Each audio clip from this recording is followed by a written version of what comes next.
Hello, നല്ല ഒരു കരിമീൻ പൊള്ളിച്ചതാണെങ്കിലോ. ഇന്നത്തെ റെസിപ്പി അതാണ്. വളരെ എളുപ്പത്തിൽ ഉണ്ടാക്കാൻ പറ്റുന്നൊരു കരിമീൻ പൊള്ളിച്ചതാണ്. അപ്പോൾ അതിന് ഞാൻ ഒരു 3 ചെറിയ കരിമീൻ, ഒരു മീഡിയം സൈസ് കരിമീൻ എടുത്തിട്ടുണ്ട്. അതിനകത്തോട്ട് കുറച്ച് ഉപ്പും 1/2 ടീസ്പൂൺ കുരുമുളക് പൊടിയും 1/4 ടീസ്പൂൺ മഞ്ഞൾപ്പൊടിയും പുരട്ടി നമുക്കൊരു 10 മിനിറ്റ് വെക്കണം. അത് കഴിഞ്ഞ് ഒരു പാനിൽ വെളിച്ചെണ്ണ നന്നായിട്ട് ചൂടായി കഴിയുമ്പോൾ നമ്മൾ ഈ പുരട്ടി വെച്ചിരിക്കുന്ന കരിമീൻ എടുത്ത് 2 സൈഡും ഒന്ന് ജസ്റ്റ് ബ്രൗൺ ആയാൽ മതി. അത് ഫുൾ കുക്കാവണ്ട, ബാക്കി കുക്കിങ് മസാലയിൽ കിടന്ന് കുക്കായിക്കോളും. അപ്പോൾ 2 സൈഡും ബ്രൗൺ ആയി കഴിഞ്ഞിട്ട് നമുക്ക് ആ വെളിച്ചെണ്ണയിൽ നിന്ന് വറുത്ത കരിമീനിനെ മാറ്റാം. എന്നിട്ട് അതേ വെളിച്ചെണ്ണയിൽ തന്നെ നമുക്ക് ചെറുതായിട്ട് അരിഞ്ഞു വെച്ച ഒരു സവാളയാണ് ഞാനിപ്പോൾ ഉപയോഗിച്ചേക്കുന്നത്.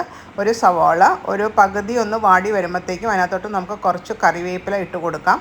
അത് കറിവേപ്പിലയും സവാളയും ഒന്നും കൂടെ ഒരു മിനിറ്റ് വഴറ്റിയ ശേഷം നമുക്ക് അതിനകത്തോട്ട് ചെറുതായി അരിഞ്ഞു വെച്ചിരിക്കുന്ന വെളുത്തുള്ളി ഒരു 10 അല്ലി, ചെറിയ കഷ്ണം ഇഞ്ചി, ഇതെല്ലാം കൂടെ വഴന്ന് നല്ലൊരു ലൈറ്റ് ബ്രൗൺ ആവുന്ന വരെ വഴറ്റിയെടുക്കാം. എന്നിട്ട് അതിനകത്തോട്ട് 1.5 table spoon Kashmiri chilli powder, 1/2 teaspoon മല്ലിപ്പൊടി, ഉപ്പ്, 1/4 ടീസ്പൂൺ മഞ്ഞൾപ്പൊടി അതും ചേർത്ത് വഴറ്റി കഴിഞ്ഞിട്ട് ചെറുതായിട്ട് അരിഞ്ഞ ഒരു വലിയ തക്കാളിയും ചേർത്തിട്ട് നന്നായിട്ട് വഴറ്റുക. അപ്പോൾ തക്കാളിയൊക്കെ ഒന്ന് സോഫ്റ്റായി കഴിയുമ്പോഴത്തേക്കും നമുക്ക് അതിനകത്തോട്ട് കുറച്ച് വെള്ളം, ഗ്രേവിക്ക് ആവശ്യമുള്ള കുറച്ച് വെള്ളം ഒഴിച്ച് കൊടുക്കുക. എന്നിട്ട് മൂടി വെച്ചിട്ട് ആ തക്കാളിയും മസാലയും എല്ലാം വെന്ത് കിട്ടുന്നവരെ വെയിറ്റ് ചെയ്യുക. അപ്പം ഇപ്പം നമുക്ക് കാണാം ആ എണ്ണയെല്ലാം വെള്ളമെല്ലാം വറ്റി വന്നിട്ടുണ്ട്.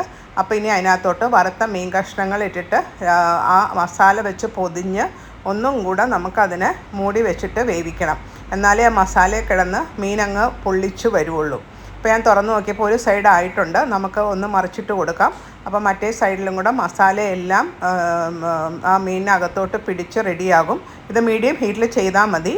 പിന്നെ അത് കുക്ക് ചെയ്യുന്ന സമയത്തിന് നമുക്ക് വേറൊരു പാനിൽ കുറച്ച് വെളിച്ചെണ്ണ ഒഴിച്ച് അതിനകത്തോട്ട് കടുകും പെരിഞ്ചീരകവും ഉലുവയും ഞാൻ പൊട്ടിച്ചിട്ടുണ്ട്. അത് ഓഫ് ചെയ്ത് കഴിഞ്ഞിട്ട് അതിനകത്തോട്ട് 1/2 ടീസ്പൂൺ കുരുമുളക് പൊടിയും കൂടെ ചേർത്തിട്ട് നമുക്ക് ഈ വേവിച്ച മീനിൻ്റെ മുകളിലൊന്ന് ഒഴിച്ചു കൊടുക്കണം. അപ്പം നമ്മുടെ കരിമീൻ പൊള്ളിച്ചത് റെഡിയായി. ഇത് ഞങ്ങളുടെ ഉച്ചയ്ക്കത്തെ ഇന്നത്തെ ഊണിൻ്റെ വിഭവമാണ്.